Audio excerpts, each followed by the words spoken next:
పిల్లలంటే పెద్దలకి ఎందుకంత ప్రేమ? ఒక ఆయన భలే ఆర్గ్యుమెంట్ చెప్పాడు. పిల్లలు ఎదురు తిరిగి మాట్లాడరు, నిస్సహాయంగా ఉంటారు. మన సహాయం ఉండాలి వాళ్ళకి, లేకపోతే బతకలేరు. నిస్సహాయంగా చూస్తే ఎవరికైనా ప్రేమ కలుగుతుంది. మన మీద ఆధారపడ్డారని తెలిస్తే ఇంకా ప్రేమ కలుగుతుంది. అది ఒక రకంగా మనం గుర్తింపు కింద భావిస్తాం. నా మీద ఆధారపడ్డారు చూడు.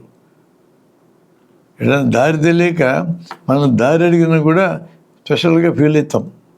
చిన్న సహాయం చేసినా స్పెషల్గా ఫీల్ అవుతాం. అంటే నాకు గుర్తింపు వచ్చిందని ఫీల్ అవుతాం. పిల్లలు నిస్సహాయాలు. పుట్టినప్పుడైతే అసలు ఏం చేత కాదు, ఏడవటం తప్ప. నెమ్మదిగా 4-5 ఏళ్ళు అయ్యేటప్పటికి టాయిలెట్ ట్రైనింగు, పళ్ళు దొంకోవటము, బట్టలు వేసుకోవటము, స్నానాలు చేయడము, ఎప్పుడో 20-30 ఏళ్ళకి సంపాదించుకోవడం నేర్చుకుంటారు. ఈ లోపలంతా తల్లిదండ్రులు పోషిస్తూనే ఉంటారు పిల్లల్ని. ఏ మేరకి డిపెండెంట్ ఉంటే ఆ మేరకు మనకు ప్రేమ ఉంటుంది. కానీ టీనేజ్ అంటే అట్లా కాదు. 13, 14, 15, 16, 17, 18, 19, 13 to 19 టీన్స్ ఇల్లు. Age of రిబలియన్.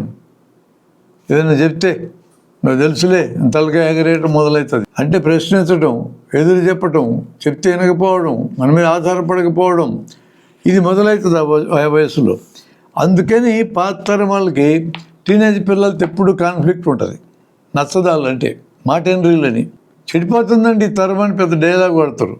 మనం చూసి మన అమ్మనాలు కూడా ఇట్టే అన్నారు, చెడిపోతున్నారని. ఈ చెడిపోతున్నారు డైలాగు ప్రపంచం ఉన్నంతకాలం ఉంటూనే ఉంటుంది. నా క్వశ్చన్ ఏంటంటే, ఎదురు మాట్లాడినాడు, తబ్బట్టినోడు, చెప్తే వినకుండా కొత్త ఆలోచన చెప్పినాడు, వాడు ఇండిపెండెంట్గా ఎదగడానికి ప్రయత్నం చేస్తున్నాడు.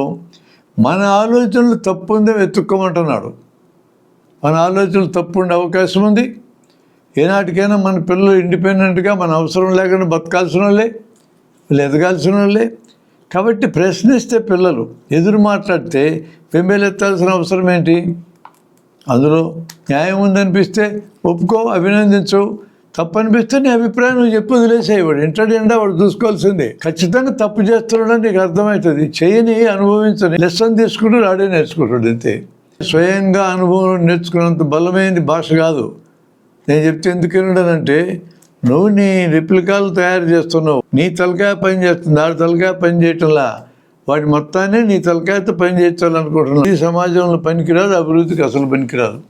అందువల్ల మనము ఎదురు చెప్పుకుని ఉండేవాళ్ళంటే ఇష్టము, మనకి తలకాయ ఊపేయాలంటే ఇష్టము, నిస్సహాయాలంటే ఇష్టము. మన గొప్పతనాన్ని చాటుకోవడానికి అవకాశం దొరుకుతుంది. నిస్సహాయాలుగా ఉంటారు కాబట్టి పిల్లలంటే కూడా ఇష్టం. ఇది మన ముందు అతను పెట్టిన ఆర్గ్యుమెంట్.